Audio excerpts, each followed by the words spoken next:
അധ്യായം 27 9 മുതൽ 21 വരെയുള്ള വാക്യങ്ങൾ. കൂടാരങ്കണം. കൂടാരത്തിന് ഒരു അങ്കണം ഉണ്ടാക്കണം.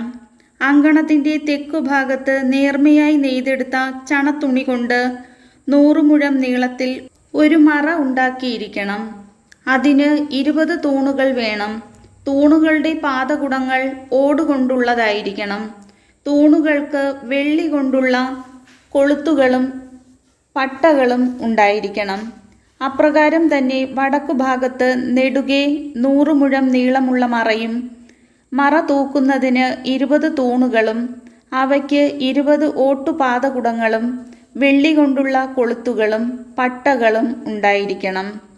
പടിഞ്ഞാറ് ഭാഗത്തെ മുറ്റത്തിൻ്റെ വീതിക്കൊത്ത് 50 മുഴം നീളമുള്ള മറയും 10 തൂണുകളും അവയ്ക്ക് 10 പാദകുടങ്ങളും ഉണ്ടായിരിക്കണം. കിഴക്ക് ഭാഗത്തെ മുറ്റത്തിൻ്റെ വീതി 50 മുഴമായിരിക്കണം. കവാടത്തിൻ്റെ ഒരു വശത്ത് 15 മുഴം നീളമുള്ള മറയും 3 തൂണുകളും അവയ്ക്ക് 3 പാദകുടങ്ങളും ഉണ്ടായിരിക്കണം. കവാടത്തിൻ്റെ മറുഭാഗത്തും 15 മുഴം നീളമുള്ള മറയും 3 തൂണുകളും അവയ്ക്ക് 3 പാദകുടങ്ങളും വേണം. അങ്കണ കവാടത്തിന് 20 മുഴം നീളമുള്ള ഒരു യവനിക ഉണ്ടായിരിക്കണം.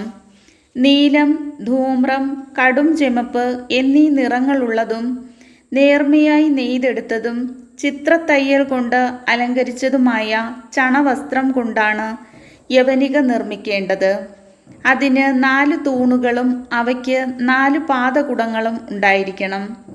അങ്കണത്തിന് ചുറ്റുമുള്ള തൂണുകൾക്കെല്ലാം വെള്ളി കൊണ്ടുള്ള പട്ടകളും കൊളുത്തുകളും ഓട്ടുപാദകുടങ്ങളും ഉണ്ടായിരിക്കണം. അങ്കണത്തിൻ്റെ നീളം 100 മുഴവും വീതി 50 മുഴവും ആയിരിക്കണം.